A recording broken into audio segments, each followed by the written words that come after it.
Amen. Gloire à Dieu. Le sang. Amen. Amen. Le sang. Amen. La repentance. Amen. Le pardon. Je vais vous le redire. Le sang. Amen. La repentance devant le sang. Et alors le pardon. Amen. Un agneau. Du sang. Une croix. C'est l'évangile. Béni soit Dieu. Un agneau. Du sang. Une croix. C'est ça l'évangile. Ce que nous avons besoin, c'est du sang. C'est du sang. Je n'ai pas d'introduction à vous donner. Je salue mes frères serviteurs de Dieu qui sont ici. Nous ne sommes pas là pour nous présenter, mais pour présenter le Christ. Nous sommes là pour parler de lui. Amen. Béni soit Dieu. J'aime mes frères de tout mon cœur. Bien souvent, on vient ici, on fait beaucoup de courbettes. Et puis après le message, ben non, nous sommes là pour parler du Christ. Amen. Béni soit Dieu. Alléluia. Nous avons besoin du sang. Vous avez besoin du sang. Vous avez besoin de l'agneau. Besoin de la croix. Dans Exode 12, dans le livre de l'Exode, il nous est parlé qu'Israël était captif dans un pays. Et que la mort va venir sur le pays tout entier. La mort va couvrir le pays d'Égypte. Parmi eux, il y avait un puissant prophète. Il s'appelait Moïse. Mais les puissants miracles et prodiges faits par la main de Moïse, par la puissance de Dieu, ne les a pas gardés de la mort. Ce n'est pas ça qui les a gardés de la mort. Parmi eux, il y avait un homme très éloquent. Même Dieu va le dire. C'est Aaron. Mais son éloquence ne va pas les préserver de la mort. Il y avait Myriam. Elle avait des chants qui étaient merveilleux. Tellement inspirés que ces chants sont marqués dans les autres. Mais les chants de Myriam ne les a pas protégés aussi de la mort. Ce qui les a préservés, c'est le sang. Ce qui les a préservés, c'est le sang. Tu peux chanter, tu peux écouter, tu peux travailler ici, là, en dessous du chapiteau. Il faut briser les faux semblants de sainteté. Il faut briser les mirages de sanctification.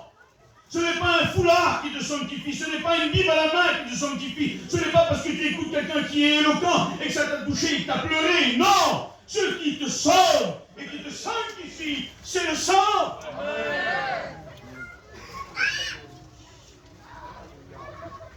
Un agneau, une croix et du sang. C'est ce que tu as besoin. Tu n'as pas besoin d'une belle prédication, de beaux chants. Un agneau. Amen. Du sang et une croix.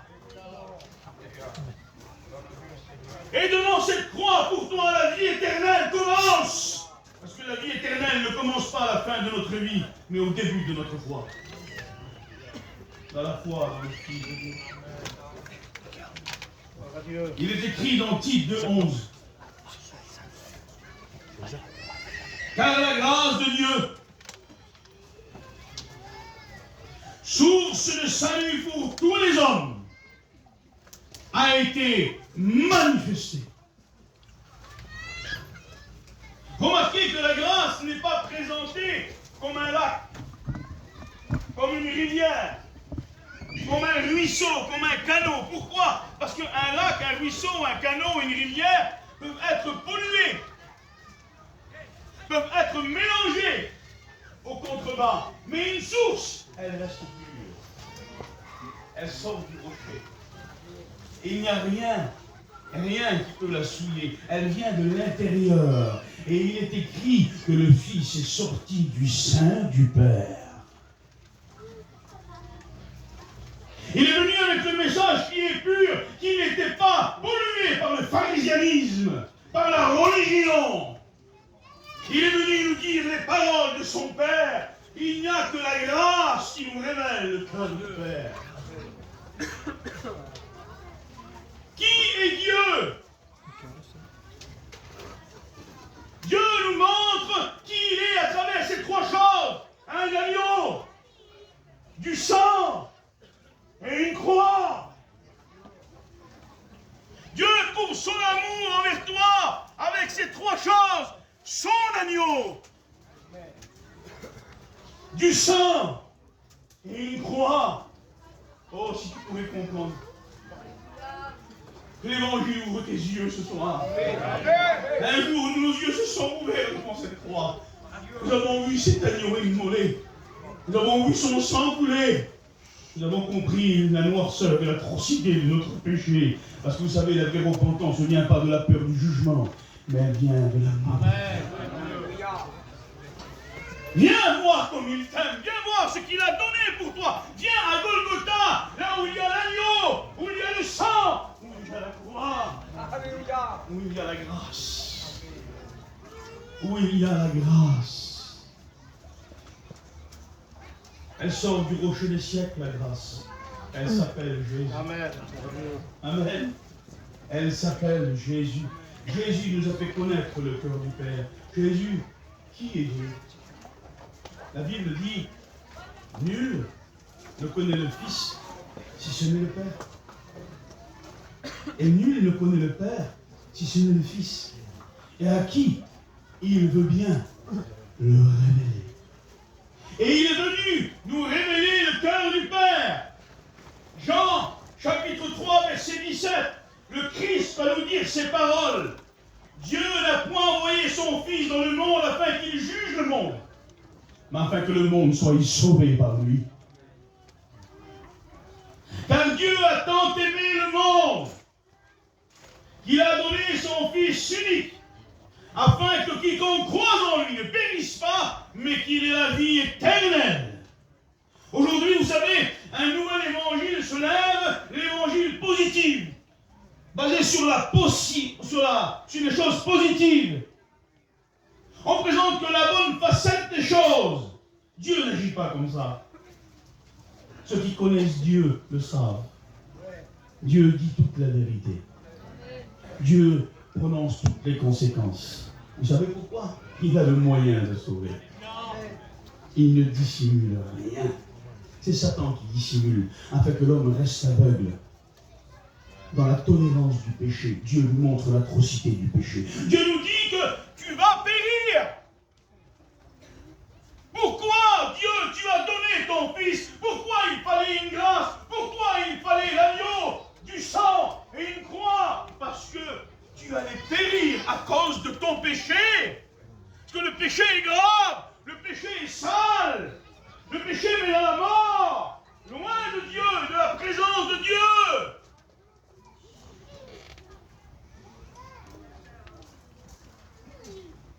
Quiconque ne croit pas dans le Fils est déjà jugé, dit la parole, et connaîtra sa condamnation.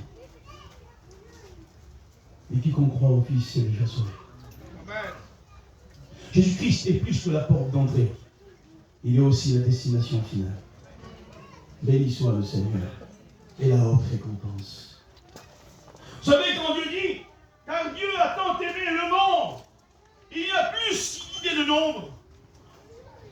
Nous on dit le monde et on pense au nombre, à la quantité de personnes qu'il y a sur la terre. Bien au-delà, Dieu voulait dire qu'il a aimé ce monde-là, dans l'état où il était. Un monde de péché, un monde adultère, un monde idolâtre, un monde de magie, un monde haineux, un monde parricide, corrompu.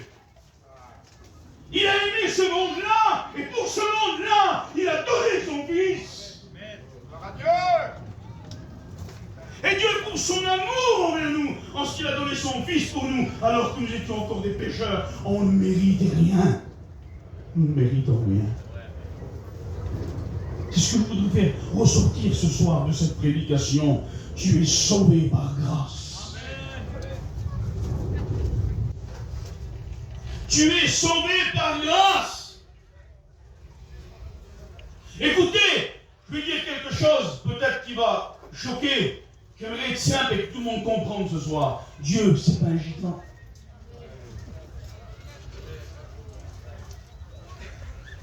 Écoutez, vous ne pouvez pas rabaisser Dieu à votre pensée, à ma pensée à moi.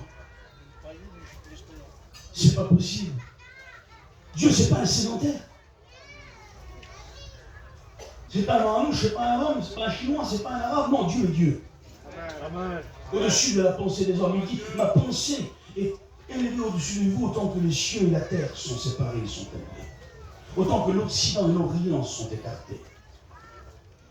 La pensée du gitan, c'est quoi? C'est du sentimentalisme. Ouais.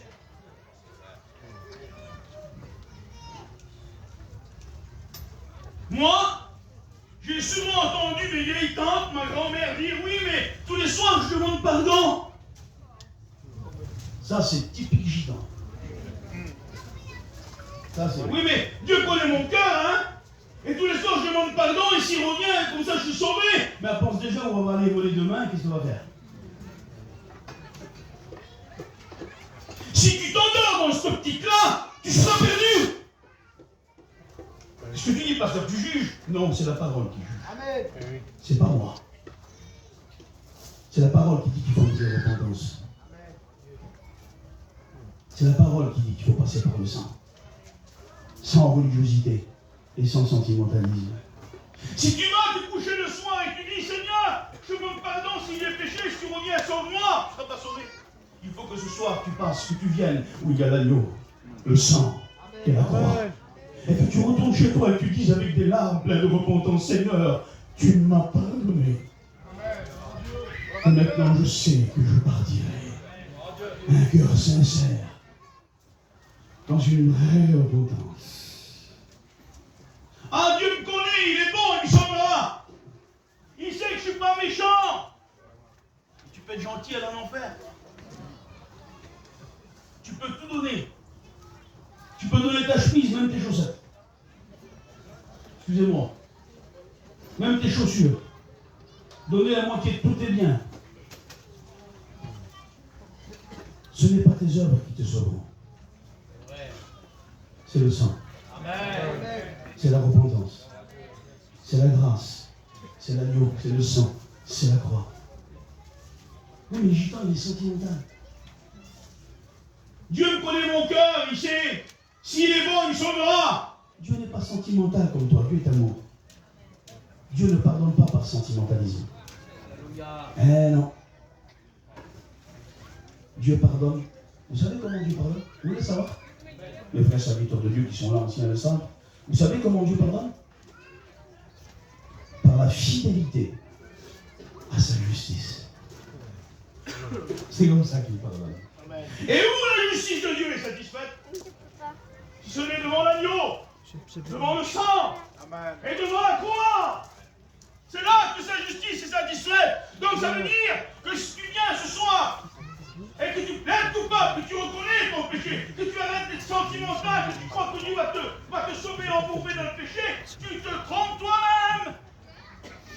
Tu vas en enfer, tu vas être perdu. Au nom du Seigneur, saisis la bouée ce soir. Amen. Au nom de Jésus, réveille-toi de ton sommeil. Alléluia. Comprends que ce n'est pas comme ça que tu seras sauvé. Amen. Je veux briller par la puissance de l'évangile ce soir. Tout raisonnement captif. Amen. Amen.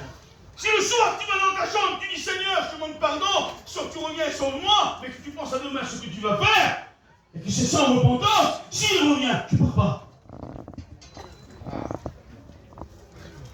Mais si tu viens avec l'agneau, si tu viens avec le sang, si tu viens avec la croix, alors Dieu, étant fidèle au sacrifice du Fils, ne pourra rien faire d'autre que de te pardonner immédiatement, totalement et parfaitement. Tu n'as rien à faire, tu n'as rien à produire, tu n'as rien à dire. Ça paraît même trop beau pour être vrai. Ça s'appelle la grâce. Ça s'appelle la grâce. Oui, mais le religieux, il veut payer. Ça paraît trop bon. La somme a été rendue. Tu n'as rien à faire. L'agneau a été donné. Béni soit le Seigneur. Je bénis le nom de Jésus-Christ. Ce n'est pas le nombre d'années que tu as assisté aux réunions qui te sauvera. Non. Ce n'est pas le nombre d'actes de justice que tu as fait qui te sauvera. Non. Écoutez bien cette parole. La grâce de Dieu n'est pas une récompense pour le juste, mais un don gratuit pour le pécheur. Vous connaissez cette citation. Je vais vous le redire. La grâce de Dieu n'est pas une récompense pour des œuvres de justice. Non, non, non. Dieu ne donne pas sa gloire. Mais c'est un don gratuit pour le pécheur. Jésus-Christ nous enseigne la grâce. Alléluia. Et il nous enseigne c'est quoi la grâce. Un jour, le Seigneur va se trouver dans une maison vers Matthieu, Lévi. Il n'était pas encore apôtre, il était encore péagé. C'était encore un homme de mauvaise vie. Et le Seigneur rentre chez lui, il se met à table, il partage du pain avec lui et avec ses amis qui étaient des gens de mauvaise vie. Et là, les pharisiens vont dire aux disciples du Seigneur, pourquoi votre maître mange-t-il avec ces gens? L'esprit du pharisianisme, l'esprit de la religion, l'esprit de la loi qui distingue les choses. Le Seigneur a dit, il veut mettre des poids sur votre dos qu'ils eux-mêmes n'arrivent pas à remuer du doigt. Le Christ n'est pas venu mettre du poids sur le dos des hommes. Il est venu enlever le poids. Il a dit, mon joug est léger. Prenez mon joug. Je suis humble et tout de cœur. Pourquoi votre maître mange-t-il avec ces gens de mauvaise vie? Et là, le Seigneur va nous enseigner la grâce. Il va s'approcher de lui et va dire, moi aussi j'ai une question. Est-ce quelqu'un qui est malade ou quelqu'un qui est guéri, qui se porte bien, qui a besoin d'un médecin? Quelqu'un qui est malade. Je ne suis pas venu chercher les justes, mais les pécheurs. Car le Fils de l'homme est venu chercher et trouver celui qui était perdu pour le sauver. C'est ça la grâce. Béni soit le Seigneur. C'est ça la grâce. Vous savez, Jésus-Christ et la grâce de Dieu ne validera jamais le péché. Le péché est tellement atroce pour Dieu qu'il a donné son Fils afin que tu puisses t'approcher de lui à cause du péché. Il a fallu que le Christ descende, qu'il meure sur la croix, que son sang coule, qu'il ressuscite, qu'il monte à la droite de Dieu le Père, étant l'avocat, le souverain sacrificateur éternel et la victime qui donne une rédemption éternelle pour que toi tu sois sauvé du péché. Le péché il est grave. Jésus ne validera jamais le péché. Jamais il dira ton péché c'est pas grave, tu sais ça c'est pas trop grave, ça c'est plus grand, ça c'est plus petit. Le péché c'est le péché et le salaire du péché c'est la mort. Et l'âme qui pêche est celle qui mourra. Aujourd'hui, on a tellement délaissé le péché que bientôt on va le délaisser. Le péché est sale. Il éloigne de Dieu. Il réjouit Satan. Il en est le Père.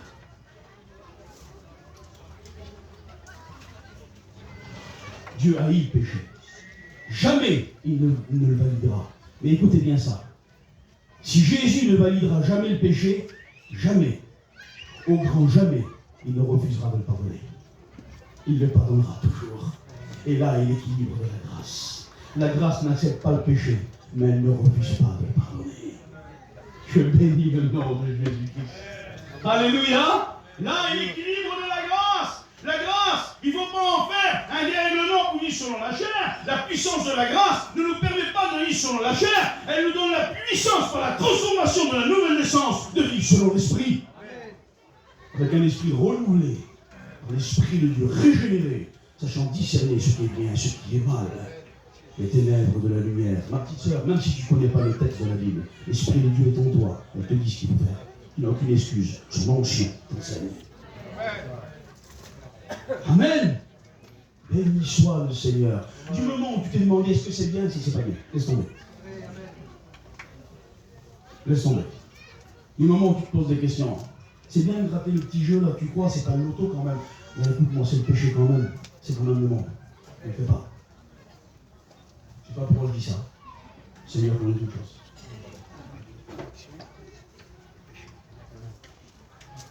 Oui. Sans la grâce, personne ne peut être sauvé. Personne. Alors moi, je me suis posé une question. Mais moi, je suis un petit peu un rongeur. Je ne sais pas si certains me connaissent. Je ronge, je creuse. Je suis quand même petit devant la buvette. Tata, donne-moi 2 euros, mon père. Donne-moi 2 euros. Donne-moi, je suis capable. Même si tu as 4 euros, tu donnes 2 euros. Enfin, 15 euros. Et des fois, on va enseigner comme ça. Seigneur, mon père, dis-moi pourquoi. Seigneur, dis-moi pourquoi. Vous savez, aujourd'hui, il y a quelque chose, il y a un grand danger qui se fait. Je fais une parenthèse. Moi, je ne sais pas comment ça marche, mais il y a certains gens qui m'ont dit qu'il y a une nouvelle application sur la Bible on dit qu'est-ce qu'on veut dire, qu'est-ce qu'on veut faire, avec quel thème, mais sur la prédication, avec les mots qu'il faut dire, les temps d'arrêt, les affaires. Mais il est où l'esprit là-dedans? C'est vrai. Attention les jeunes, ne faites pas ça. Allez chercher les réponses à jour. Amen. Au nom du Seigneur. Hein. Nous, on l'a fait comme nos anciens, il faut aussi suivre leurs traces, hein, comme on a suivi leurs traces. N'allez pas chercher vos réponses à la lumière du téléphone, hein. Allez chercher vos réponses à la lumière de l'Esprit Saint. À genoux, avec la porte fermée, se lamentant, brisant notre corps jusqu'aux larmes. Vous dites, Seigneur, aide-moi par ton esprit à sauver ton peuple. C'est ces hommes-là que Dieu m'a inspiré. Au nom du Seigneur, c'est ce que nous avons besoin. Béni soit l'Éternel. Et là, j'étais là devant le Seigneur, je joue, Seigneur, pourquoi? Pourquoi la loi? Si on peut être sauvé que par la grâce, mon Père, qui dit mon Père d'amour, pourquoi la loi, papa? Pourquoi, papa, la loi? Et en lisant la Bible, j'ai trouvé mes réponses. Amen. Je n'ai pas entendu une voix. Amen. J'ai lu la Bible, mon Seigneur m'a éclairé, comme un mes frères. Amen. Tu veux que Dieu te parle? Ouvre la Bible. Amen. Gloire à Dieu. Ouvre la Bible. Il y en a, ils attendent que des révélations. Ouvre la Bible. Imaginez, tu vas à Ikea, là, tu achètes un meuble. Tu le mets au milieu de ton salon, tu t'assis sur le canapé, tu dis, j'attends que quelqu'un sonne à la porte, qu'il rentre, qu'il l'habille de telle manière, et il va me dire comment monter le meuble. Tu vas attendre longtemps. Hein. Ouvre le carton, il y a la notice dedans, tu vas le monter. Amen. Tu vas avoir des réponses. Ah, la notice, elle est là. Amen. Arrête d'attendre Pierre et Jacques. Lis la Bible. Tout est écrit. Béni soit le Seigneur. Alléluia. Il faut aimer la Bible. Ce soir, je vous prêche un vieux livre. Il y a des vieilles choses. On n'en veut pas plus. On veut la parole de Dieu. Béni soit le Seigneur. Oui, mon Père, pourquoi la loi si on peut être sauvé que par la grâce? Vous savez, une grande citation d'un grand homme, il s'appelait Charles Pujol. Vous connaissez ça, Pujol. On l'appelle le prince des prédicateurs. Il a dit il serait plus facile de traverser l'océan Atlantique sur un bateau en papier que de vouloir aller au ciel par ses propres œuvres. C'est impossible d'y aller par ses œuvres. C'est impossible. Alors, mon Père, pourquoi la loi? Quand Jésus a dit tout est accompli sur la croix. Quand Jésus a dit tout est accompli. Mais quoi? C'est quoi qu'il est venu accomplir? La loi. C'est ce qu'il est venu accomplir. Mais pourquoi cette loi? Pourquoi Christ est venu accomplir cette loi? Parce que Christ est venu premièrement satisfaire son Père. La justice de Dieu. Écoutez ce que je vous dis, peut-être ça va vous choquer, mais c'est vrai. Je ne peux pas vous dire autre chose que la Bible, moi. Amen. Je ne peux pas vous dire autre chose que la Bible. Alléluia. Vous savez, un homme rempli du Saint-Esprit, c'est pas toujours celui-là qui met tout le monde à jour. Il sait faire crier les gens et les faire pleurer. Moi, je vous promets, ça que je veux dire, c'est sans orgueil. Si je me sors, je vais pleurer. Ah, on a des bons chanteurs. Hein. On a des bons chanteurs. Je vais citer tellement de problèmes que je vais tomber sous le tien. Et puis je vais prendre la gloire, je vais prendre des fleurs, mais j'aurai pas de sous. Quel dommage. Vous comprenez? Vous comprenez? Un homme rempli du Saint-Esprit vous dira la Bible. Amen. Parce que l'Esprit Saint ne nous poussera nulle autre part que vers la parole. La base de la parole. Un homme rempli de l'Esprit parlera de la Bible. Alléluia. Nous sommes en désaccord avec la Bible. Parce que l'Esprit qui a inspiré la Bible. Amen. Alléluia. Béni soit le Seigneur. Christ est venu premièrement satisfaire son Père. La première chose pour laquelle Christ est monté sur la croix, c'est pour lui. C'est pour Dieu. Parce qu'il fallait d'abord qu'il satisfait la vérité. La vérité de Dieu et sa justice demandaient ton châtiment. Mais à la croix du calvaire, l'amour et la vérité se réconcilient. Et tu peux être sauvé. C'est quoi la loi? C'est la morale de Dieu. Dieu est un Dieu de morale. C'est pas un Dieu immoral. C'est un Dieu de moralité, un Dieu saint, un Dieu juste, un Dieu bon, un Dieu qui n'est que lumière. En lui, il n'y a pas d'ombre de variation. Il ne change pas, il ne diminue pas, il n'augmente pas. Il est éternellement parfait, bon, juste, saint et amour. Amen. Il est Dieu. C'est un Dieu de morale. Il n'a jamais fait le mal, Seigneur. Dieu n'a jamais été injuste. Dieu n'a jamais connu l'iniquité. Elle ne se trouve pas chez Dieu. Il est lumière. Il est lumière. Dieu est un Dieu de morale. Dieu est un Dieu de principe. Oui. Dieu a des principes qui vont en accord avec sa sainteté. Dieu a des principes qui vont en accord avec sa justice. Et il nous les a montrés dans la loi de Moïse. La loi de Moïse, c'est la morale de Dieu. C'est le principe de Dieu. Nous, les Gitans, on a reçu les bons principes. Gloire à Dieu. Et parmi toutes ethnies confondues, mais nous, chez nous, on sait. Qu'est-ce que c'est chez nous? Comme on le sait, on a reçu des bons principes. Un vieux, il vient, ça. Pas vrai? On ne dit pas n'importe quoi de n'importe qui. Quand les plus âgés parlent, on ne parle pas. On a reçu des bons principes. Béni soit le Seigneur. Le Fils ne parle pas mal au Père. La belle-fille respecte les beaux-parents. On a reçu des bons principes. Ils sont bons, ces principes. On peut les garder. Béni soit le Seigneur. Ça ne va pas contre l'amour de Dieu, ça ne va pas contre la Bible. C'est des bons principes. Et en Dieu, il y a des principes. En Dieu, il y a une morale. Et elle se découvre dans la loi mosaïque. Dieu a voulu nous dire par là, vous voulez s'élever jusqu'à moi?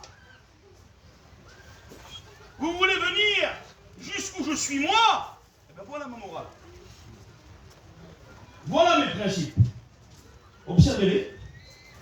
Conformez-vous à ma morale et à mes principes, et vous pourrez s'élever jusqu'à moi. Impossible. Impossible de s'élever à sa justice, qui est la loi. La loi en hébreu s'appelle la Torah. Quelle heure il est, les frères? 10h moins 20. On a le temps? Je vous embête pas? Hein? Non. Je vais essayer de ne pas être trop long, mais je vais vous dire ce que Dieu a su sur mon cœur. Béni soit le Seigneur. Amen. Alléluia. Je vous prêcher la Bible. Vous aimez la Bible? Amen. Amen. Béni soit le Seigneur. Qu'est-ce que la loi? Ça s'appelle la Torah en hébreu. C'est les commandements. C'est les ordres de Dieu pour Israël et pour le monde entier. Dieu fait voir sa morale, son principe à l'intérieur. Par le biais de Moïse, la loi mosaïque. Il est écrit dans Jean 1,17, la loi est venue par Moïse. Et la grâce et la vérité sont venues par Jésus-Christ.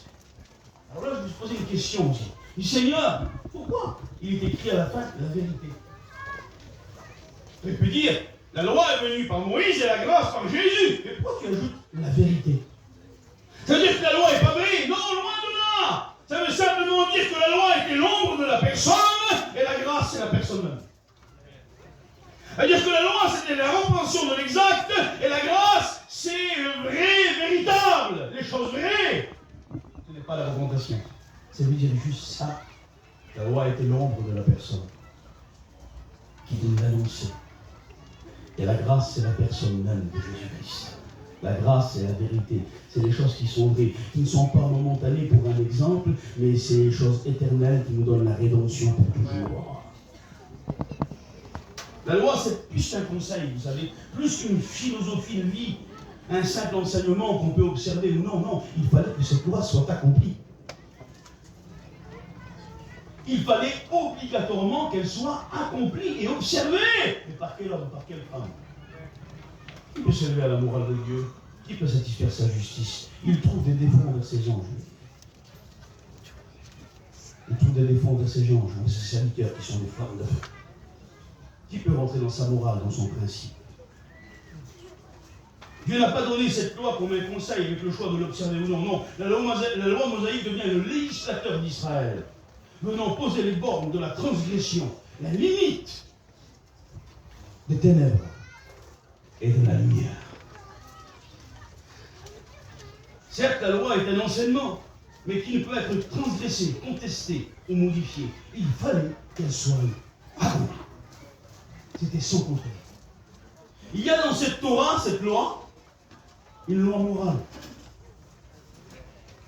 C'est ça, c'est les 10 commandements. C'est la morale de Dieu. Vous prenez, à travers toute l'histoire des dieux païens, depuis le temps de commencement de Babylone, tous les commandements des dieux païens que les hommes ont créés, tous les commandements étaient fixés que sur eux. Que sur eux. C'était un Dieu avec des esclaves. Un maître avec des gens soumis. Mais quand Dieu va donner les 10 commandements, il va donner 10 commandements pour sa personne et 10 commandements pour le prochain. Et 5 commandements pour le prochain. Seigneur. Oui. Les 5 premiers commandements, c'est pour Dieu. Les 5 derniers, c'est pour ceux qui habitent avec toi. Et le Christ vient résumer cela. Il va dire, tu aimeras le Seigneur ton Dieu de tout ton cœur, de toute ton âme, de toute ta force, de ta pensée, et ton prochain comme toi-même. En cela est accomplie toute la loi. Béni soit Dieu. C'est un Dieu bon, un Dieu de morale, un Dieu de principe, un Dieu d'amour qui nous aime et qui veut notre bien. C'est ça la loi morale de Dieu. Il y avait aussi 613 préceptes. Ça, c'est la loi pénale. 613 préceptes de Dieu, la loi pénale. Vous étiez coupable envers un seul. Eh bien, vous étiez coupable envers tous. Est-ce que cette loi était mauvaise? Oh, loin de là. La loi est bonne. Béni soit Dieu. La loi est bonne, elle est donnée par Dieu. Romains 7,12, il est écrit, la loi donc est sainte, et le commandement est saint, juste et bon. C'est l'homme qui est mauvais. C'est l'homme qui ne peut pas l'accomplir. Romains 7,14, l'apôtre Paul va dire, écoutez, c'est Paul qui parle. C'était un homme de Dieu qui parle. Et il va dire cela. Nous savons en effet que la loi est spirituelle. C'est quelque chose de grand, hein? Est spirituelle. Mais moi, je suis charnel. Et vendu au péché. Vendu au péché. Dans le mot grec, c'est le mot piprasko. Ça veut dire, c'est le prix d'un esclave. Quelqu'un qui doit une dette, qui ne peut la rembourser. C'est être livré par obligation à la volonté d'un maître sans rien pouvoir y faire pour s'en délivrer. Parce que le péché est plus fort que toi, que moi, il est plus fort que nous. Le péché a une force de gravité contre laquelle tu ne peux lutter. Il te faut la grâce. Amen. Il te faut l'agneau. Il te faut le sang. Il te faut la croix. Amen. Béni soit Dieu, parce qu'il y a une force de gravité qui s'est levée au centre du monde un jour à Golgotha, qui est plus forte que celle du péché, et c'est la croix. Seule la force de la croix peut te tirer de la force du péché.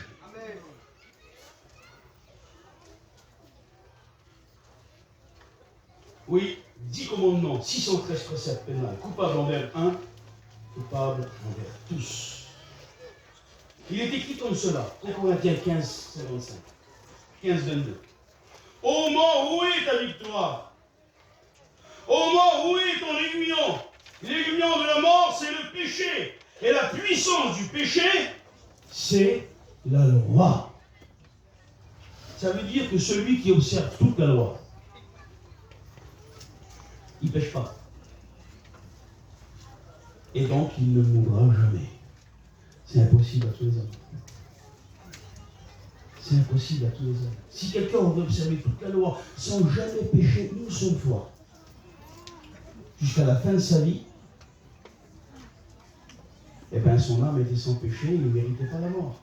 Un seul homme l'a fait, c'est Jésus. Alléluia. C'est pour ça qu'il est ressuscité. Parce que la mort n'avait aucune légitimité contre lui. L'âme qui pêche est celle qui mourra. Mais lui, il n'a jamais péché. Alors la mort n'avait aucune légitimité vers lui. Il y a 2000 ans de ça, s'est passé quelque chose de nouveau en la mort. Quelqu'un qui était sans péché est entré en haine. Elle n'a pas pu le retenir. Il est ressuscité. Béni soit le Seigneur. Alléluia. Béni soit Dieu. C'est impossible à tous les hommes. Alors pourquoi la loi, Seigneur? C'est une preuve. C'est une preuve. Quelle preuve? Dieu donne la loi à l'homme, sa morale, son principe, pour prouver à l'humanité son impuissance et son incapacité d'être sauvée d'elle-même. Tu ne peux t'élever jusqu'à lui. Tu ne peux aller à lui par des œuvres, par des choses accomplies. Nous sommes sauvés par aucune œuvre accomplie. Nous sommes sauvés, tous sauvés, que par une seule œuvre déjà accomplie, par un agneau sur une croix, à travers du sang. Alléluia. Je bénis son Seigneur. À Dieu soit toute la gloire.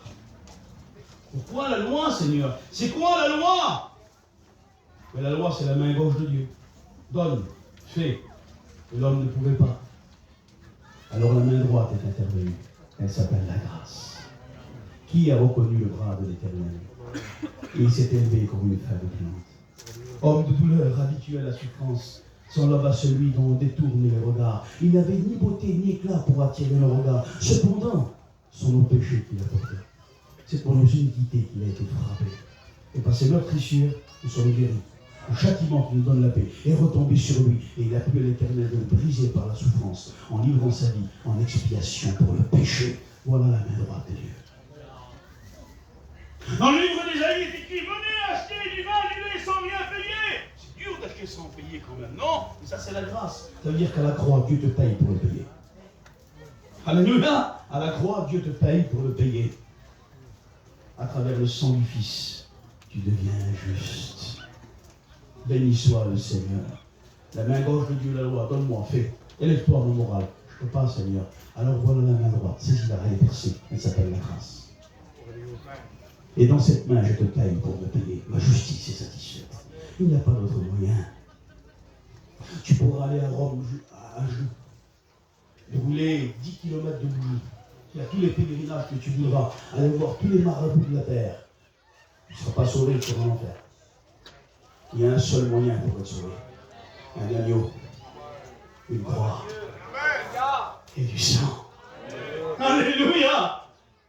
Alléluia. C'est quoi? C'est quoi? C'est quoi la loi? C'est un diagnostic. C'est un diagnostic de Dieu. Quand vous allez chez le médecin, regardez pour que tout le monde comprenne, cette image est très simple. Il vous fait une ordonnance. Et sur l'ordonnance que vous fait le médecin, sur l'ordonnance, il y a écrit le mal que vous avez et le remède que vous devez prendre pour guérir. Est-ce que vous êtes guéri quand il vous fait l'ordonnance? Vous êtes guéri quand vous prenez le médicament, hein? La loi était l'ordonnance de Dieu qui désignait le mal et le remède, mais qui ne pouvait l'enlever. Mais le vrai remède est venu, il s'appelle la grâce. Alléluia. Alléluia. Béni soit le Seigneur. La loi désigne le mal, mais elle peut l'enlever. La loi désigne le péché, mais elle peut le briser. Mais elle nous amène comme un pédagogue, pas à pas, verset par verset, Jusqu'à un agneau, une croix et du sang, qui est la grâce de Dieu. C'est quoi la loi, Seigneur? C'est quoi cette loi? C'est le script de Dieu. La loi, c'est le script de Dieu. Il y a des grands réalisateurs dans le monde. Steven Spielberg, Luc Besson, ils ont fait des grands films qui ont rapporté des millions et des millions. Et moi, je les vois là devant le réalisateur, le metteur en scène, et leur dire, pour ce film-là, il faut tel acteur. Oui, mais si on prendrait l'autre, ça reviendrait moins cher. Lui, ça demande un grand budget. Non, je ne vois personne d'autre pour jouer le rôle. Il faut que ce soit cet homme-là et aucun autre. Et la loi était le script de Dieu. Et un seul acteur pouvait jouer le rôle, c'était son fils. Il n'y avait que Jésus-Christ qui pouvait jouer le rôle du script de Dieu. Dieu nous a écrit sa morale, son script, ses lois pénales. Et l'homme ne le pouvait. Il n'y avait que le Fils qui pouvait le faire. Je bénis le nom du Seigneur. C'est quoi la loi? C'est le procureur qui nous accuse, sans pouvoir nous sauver. Il proclame la sentence. C'est juste ça. La loi proclame la sentence devant le juge qui ne peut trahir sa sainteté. Et dans le tribunal, il y a un avocat. On met un percé. Et il crie objection. J'ai payé pour qu'il soit sauvé. Béni soit Dieu. J'ai payé pour qu'il soit sauvé. C'est quoi la loi? Regardez, s'il y a un panneau à 90 km/h et que vous passez à 130 km/h, vous allez prendre un procès. Mais le panneau là ne peut pas payer votre amende. Et il ne peut pas aussi vous ralentir afin que vous ne preniez pas le procès. Non. Mais Christ est celui qui paye l'amende et qui change ton cœur pour respecter le panneau. C'est ça la grâce. Je bénis le nom du Seigneur. C'est simple ça, non?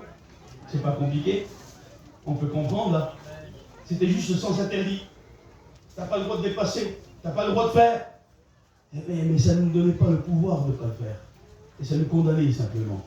Mais est venu celui qui a payé l'amende. Il a payé la dette de notre procès qu'on avait pris. Parce qu'on a dépassé la limite autorisée. Et il a changé notre cœur afin de respecter la limite maintenant. Béni soit le Seigneur. Je bénis le nom de l'Éternel. Vous savez, la grâce de Dieu, c'est quoi? C'est un accès. La grâce de Dieu a ouvert une porte dans un mur qui était infranchissable. La grâce de Dieu a ouvert une porte dans un mur qui était infranchissable. C'était le voile du temple. Combien d'agneaux ont bêlé avant leur mort en vidant leur sang devant ce voile? Des centaines de milliers, des centaines de milliers. Combien de taureaux précieux sacrifices ont beuglé en vidant leur sang sur l'autel devant ce voile? Il est resté intact, mais un jour, un agneau a crié sur une croix. Un agneau sur une croix avec du sang. Père, tout est accompli. Et le voile du temple s'est déchiré de haut en bas, nous donnant un accès libre au sanctuaire céleste. Ça veut dire que celui qui entre en Christ, la présence de Dieu, c'est chez nous. Alléluia. Sonner la présence de Dieu, c'est chez toi, mon cousin, maintenant. Qu'est-ce qui vaut la chaleur de son cœur? On est entré dans ce lieu. Alléluia, Seigneur. Amen. Son cri a déchiré le voile. Il a déchiré le voile. Oui. La grâce de Dieu, c'est l'accès, c'est le voile. Je vais passer vite. Il y a plein de choses à dire. Il est venu accomplir la loi et les prophètes, le Seigneur. Il est venu accomplir la loi et les prophètes. Ça sera trop long. Mais la loi et les prophètes ne nous amènent à rien d'autre qu'à ces trois choses. Tous les prophètes, toute la loi nous amène, nous proclame, nous prophétise, nous enseigne, nous ouvre le chemin vers un agneau, une croix et du sang. Vers un agneau, vers une croix et du sang. On a dit tout à l'heure qu'il est sorti du sein du Père, il est venu nous faire connaître Dieu. Et même il est écrit dans Hébreux 1, verset 3, que le Fils est le reflet de sa gloire et l'empreinte de sa personne. Si vous allez sur une scène de crime, vous allez trouver des indices. Un inspecteur va venir, il va chercher les indices. Mais il y a un indice, il y a une preuve qui va désigner le coupable d'une manière irrévocable. C'est une empreinte. Il n'existe pas deux empreintes pareilles.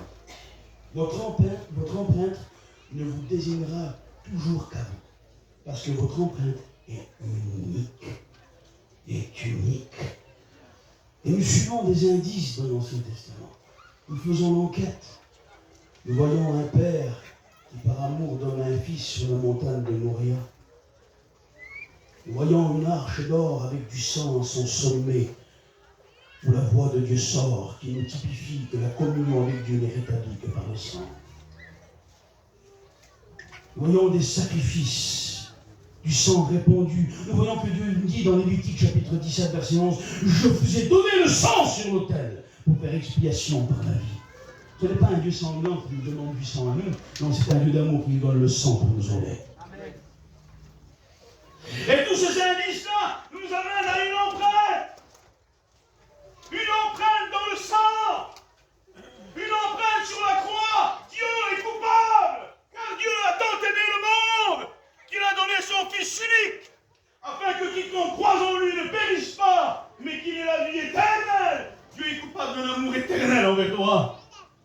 Tu es coupable d'un amour passionnel envers toi. Dieu t'a tellement aimé qu'il a donné son Fils. Écoute, ne te trompe pas toi-même. Tu ne peux être sauvé par les œuvres. Tu ne peux être sauvé en accomplissant quelque chose. Même la loi de Dieu qui est spirituelle et qui demande des œuvres, tu ne peux pas l'accomplir. À combien plus des lois humaines ne te sauveront pas. Tes raisonnements gitans ne te sauveront pas. Si Dieu est amour, il me sauvera. Je ne m'en parle tous les soirs. Tu seras perdu. Toute la loi et les prophètes nous amènent à un seul endroit, vers un agneau, vers du sang, vers une croix. Prions le Seigneur. Amen.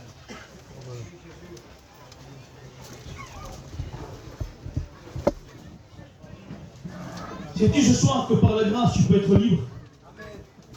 Parce qu'il n'y a que le sang qui brise les chaînes. Tu peux être libre de l'addiction qui fait du mal à ton foyer.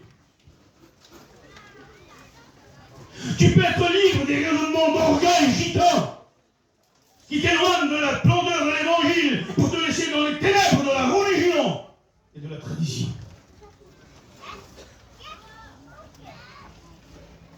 Tu peux être libre ce soir de rentrer chez toi dans ta maison et de dire « Il m'a délivré ! Je suis libre, je suis sauvé, ma femme, mes enfants ! Maintenant on va chanter des cantiques, on va prier, voilà la réunion !» Écoute, la grâce ne s'achète pas. Elle ne se mérite pas. Elle ne se négocie pas. Elle s'accepte. Arrête d'essayer. Arrête d'essayer.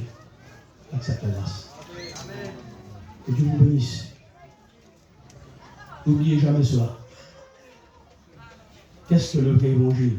Qu'est-ce que le salut? Ce n'est pas des œuvres accomplies par nos propres moyens. N'oubliez jamais que ces trois paroles te poursuivent par l'Esprit Saint. Un agneau, du sang, une croix. Un agneau, du sang, une croix. C'est ce que tu as besoin.